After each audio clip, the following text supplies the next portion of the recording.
All right, hi everyone. I'm putting together some security measures on my Inferno stand here. I'm pretty sure they would work on the regular skeleton too, because it's the same base.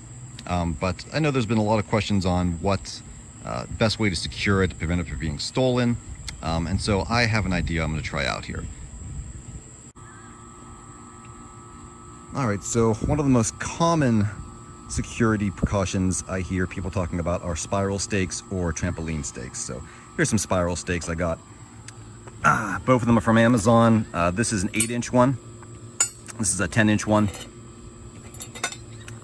These come in packs of 4 for like 20 bucks, and they seem like they're gonna do just fine. They come with these rings at the top. This yellow one's something I have for another project, but I just wanted to show an example here of exactly how these fit in to the extension bars. All right, so the first trick is to making sure these little loops here will go over the actual support. So I've found that, yeah, they actually seem to fit pretty well. So this one goes over here. That fits just fine.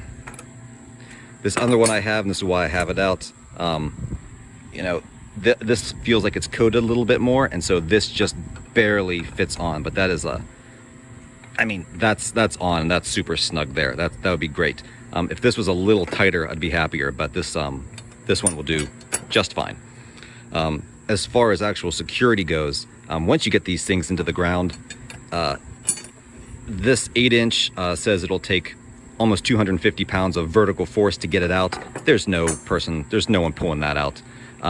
A 10-inch goes up to, I think, 400 and some pounds of vertical force. So depending on your level of paranoia, you can get whatever you want. There's even longer ones. There's 12 inches. There's 16 inches, all corresponding proportionally with the force. All right, so we're going to secure this now.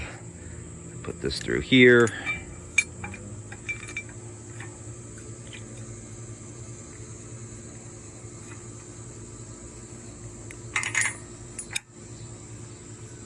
All right, so that's in. All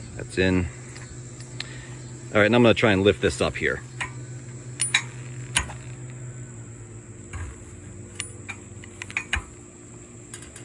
I mean, that's in there. That's not moving anywhere.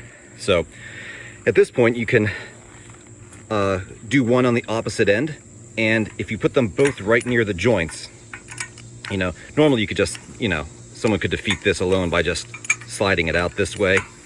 Just sliding it all the way out. But if you have them on multiple corners, that prevents people from sliding them in either direction to get them out the easy way. So I figured if they can't do that, well, you know, they can just pop these joints out like this, and you know, that's that. So how do you secure this part here? This is where I've been talking in some other posts about semi-encrypted bolts. And so I'm going to give those a shot. All right, so here's what I mean by semi-encrypted bolts.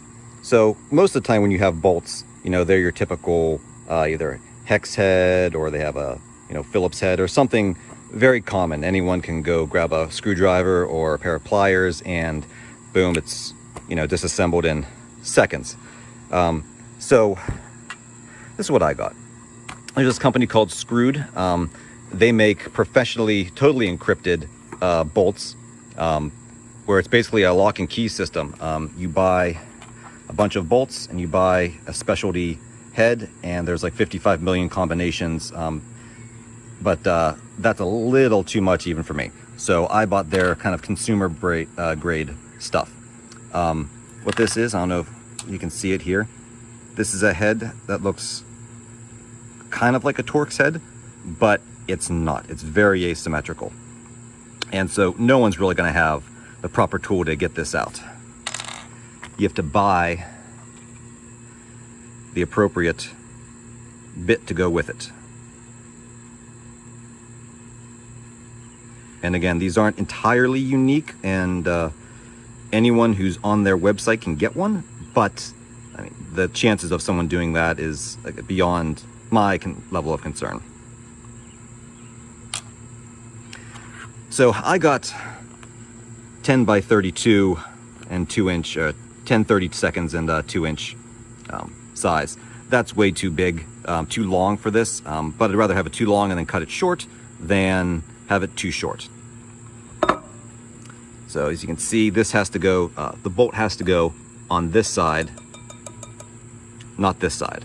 Over here is where the spring mechanism is for this, so we want to make sure we put the hole over here.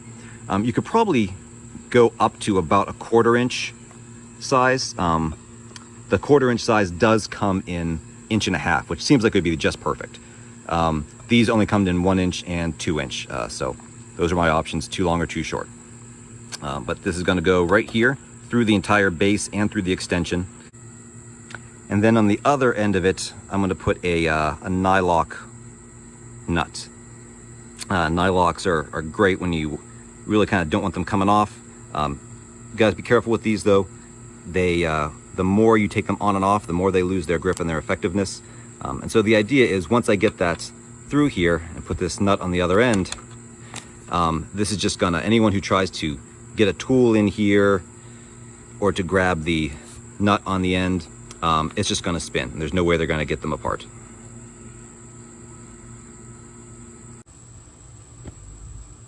Okay, I've got my hole drilled. I've got the bolt in with the lock nut on the end. I've got my pliers waiting for it. Sorry for all the jumping around here. My camera setup's not the greatest, so please bear with me. All right, I've got my drill set up with the encrypted bolt head here, so I'm going to go ahead and drill it in.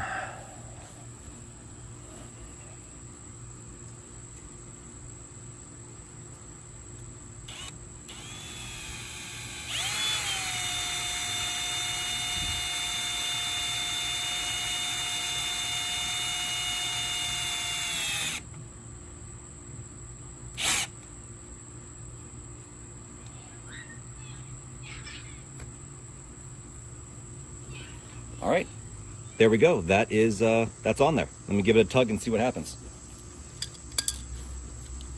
All right, so even if I push down on this, I mean, that's not coming out. This isn't coming out.